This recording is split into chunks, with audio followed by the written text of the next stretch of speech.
The official grand opening will take place in May, but very quietly, the new Collingwood Public Library opened its doors on the morning of Tuesday, April 6th. The three-story building features floors 1 and 2 as the town's new library, with the third floor to house additional municipal offices. Director of Library Services Carrie Robinson said the new library merges the past with the present. Where the outside of the building architecturally reflects the heritage district of the town through the Chicago style of building, and a reflection of the palace livery doors through the arched windows, which was on the site originally, the Carnegie building with its arched windows, and also the shipyard buildings are reflected on the exterior of the building as well.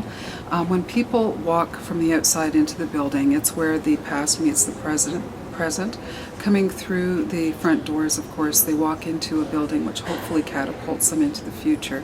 We're very fortunate to bring some artifacts of the original Carnegie Library and the renovated site on 2nd Street with us. We have the original librarian's desk, which was in the survived the 1963 fire. We have the Women's Temperance Movement table, which came with us as well. And we have the marble plaques from the Carnegie Library, as well as the commemorative plaque from the expansion in 1986 on 2nd Street. So all very exciting. Imagine filling moving vans with the contents of a public library, but Robinson said all things considered, the move went very well. The move was very interesting because the shelving installers and the Campbell Brothers Moving Company, who moved the book collections for us, all were working in tandem. So unfortunately we didn't have a lot of time between those two pieces of the puzzle, but surprisingly everything went very well. We had founding sponsors tour at the same time, and the founding sponsors were ecstatic about the activity in the building as well. Collingwood Mayor Chris Carrier said the building came in behind schedule thanks to a few delays and weather issues and under budget. It's interesting. Once the project was approved, there was strong support in the community to get moving as quickly as we could.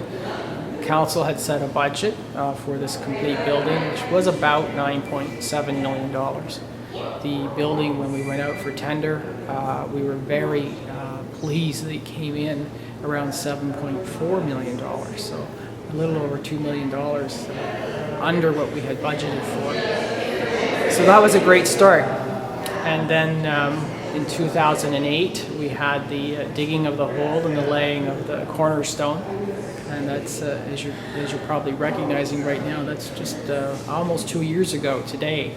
And I think most of us recognize that the winter of 2009 was quite impressive. That January we had 29 out of 31 days of snowstorms, and we probably had the most snow in the town of Collingwood that we've seen for a generation. So there were significant construction delays, and the project was shut down for a time because you just could not get a building underway in that type of weather. Carrier said, what the people of Collingwood have now is a significant public space. It's beautiful, it's inviting, you can see out, you can see in, you can learn inside this building by what you see and what you read, and you can look and learn from our history just by looking out the windows. I mean, we've got some magnificent views and views that people have never seen. So you're going to learn a lot about Collingwood. You're going to see a few roofs that you've never seen in the town of Collingwood here. You're going to see some businesses operating within the downtown core that you've probably really never noticed before. There's a lot of opportunity for this to be an inviting place. And I think a lot of people look at parks, green spaces, and they recognize the importance of that. But think of this as a learning park. It is something that you can come in and you can enjoy, and you can sit and read. And there's people sitting here and reading today and participating and communicating and connecting with one another.